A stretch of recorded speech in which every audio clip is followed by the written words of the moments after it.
Cette année, j'ai réalisé mon stage à la clinique de l'Espérance, au sein du service pédiatrique à la salle de jeu plus précisément. Là-bas, j'y ai réalisé un projet sur la douleur. J'ai mis en place diverses animations, avec toutes pour objectif de faire comprendre et prendre conscience à l'enfant de sa propre douleur. Je n'ai pas réalisé ce projet seul. Je l'ai co-construit avec les animés de la salle de jeu et les enfants hospitalisés dans tous les autres services pédiatriques, âgés tous entre 5 et 17 ans.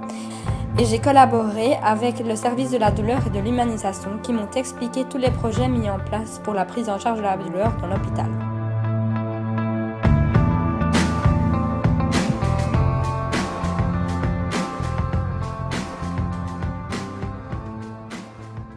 Qu'est-ce qui est mis en place à Sainte-Élisabeth pour la douleur pédiatrique ? Au centre néonatal, on utilise le glucosé 30% en pédiatrie, aux urgences aussi pour les enfants de moins d'1 an. Et autrement, on utilise la crème EMLA. Le seul souci, c'est qu'il faut l'appliquer 1h30 avant pour que ça fasse de l'effet. Donc si on doit faire une prise de sang en urgence, dans ce cas-là, on ne sait pas l'utiliser. Alors on peut utiliser aussi le méopa, c'est un gaz.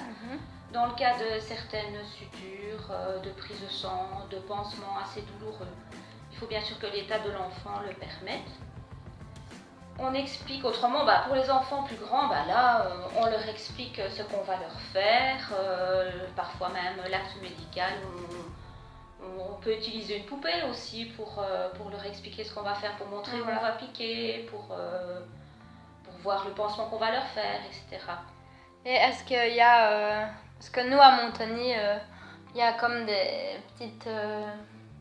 ils utilisent des poupées, les Playmobil, pour montrer les interventions. Est-ce qu'à Sainte-Élisabeth, il y a aussi ça ?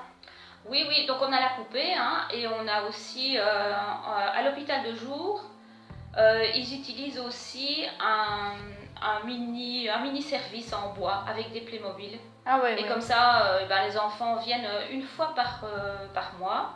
On fait une visite du service et alors les enfants qui seront opérés peuvent venir avec leurs parents. On leur explique, on leur montre par le petit service en bois. D'accord. Ils peuvent jouer avec les Playmobil et voir un petit peu comment est organisé un service.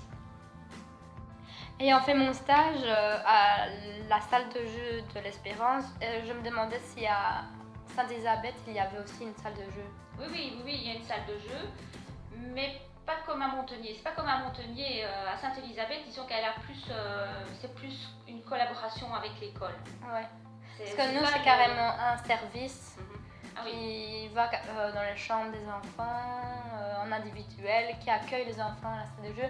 Elle est vraiment grande. Donc Sainte-Élisabeth, c'est pas comme ça. Non, elle n'est pas très petite, mais c'est pas du tout la même chose qu'à Montagny. C'est plus une collaboration avec l'école.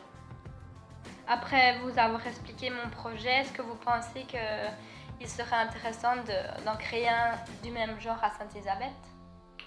Oui, je pense que ce serait très très intéressant parce que c'est vrai qu'on n'a pas tellement de choses qui sont mises en place dans le service de pédiatrie et même aux urgences. Bon là c'est différent.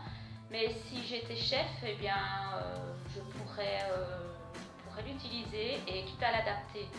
Et pour moi, ce serait plus les infirmières qui l'utiliseraient que la salle de jeu. Ouais, vu que la salle de jeu n'a pas la même ampleur Oui. D'accord. Donc, pour vous, que permet ce genre de projet ? Je pense que ça permet de relativiser la douleur parce que les enfants, ils ont tendance à confondre la peur et la douleur. Et donc, si on les fait se concentrer sur quelque chose, ils vont se concentrer sur ça et ils vont oublier. Par exemple, si je dois leur faire une prise de sang, certains ont peut-être aussi un mauvais souvenir.